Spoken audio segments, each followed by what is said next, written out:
Hi, I'm Christine from Sargent Street Wildlife, and welcome to episode 3 of So You Want to Be a Bird Photographer. In the last episode, we talked about choosing a camera and a lens. This week, I'm going to teach you all about settings for bird photography.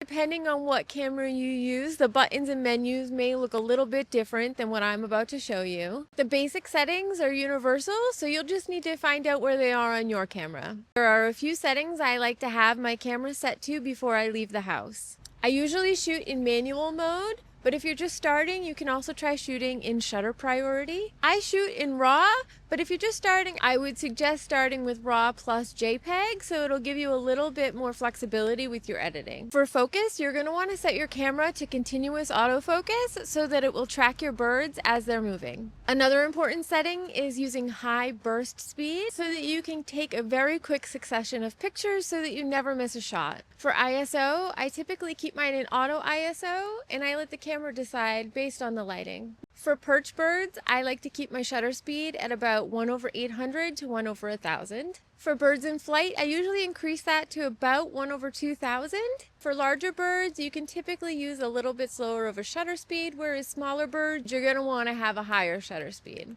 As far as aperture goes, I keep mine at about f8 when I am zoomed in to 600 millimeters. Sometimes you'll need to adjust depending on how close your subject is. If your subject is too close and your aperture is too low, you might end up with only part of your bird in focus. When I'm leaving the house, this is how my camera is set up.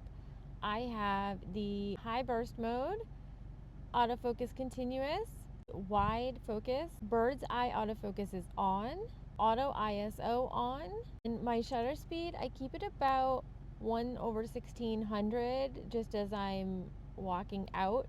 I like to keep a lot of the settings that I use often right in my main menu.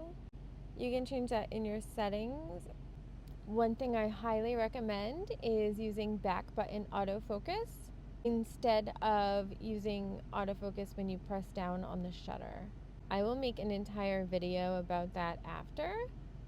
I have my wheels set up to change the aperture and the shutter speed so that it's very easily accessible, and I do that here in the custom dial settings. So let me show you what I mean. I use this to change my shutter speed, and then there's this one on the front. I use this to change my aperture. In the next episode, we're going to talk about how to approach birds and how to set up the perfect shot based on the lighting and the scenery and getting you the perfect bird shot that you've always wanted. Follow along if you want to learn more about bird photography.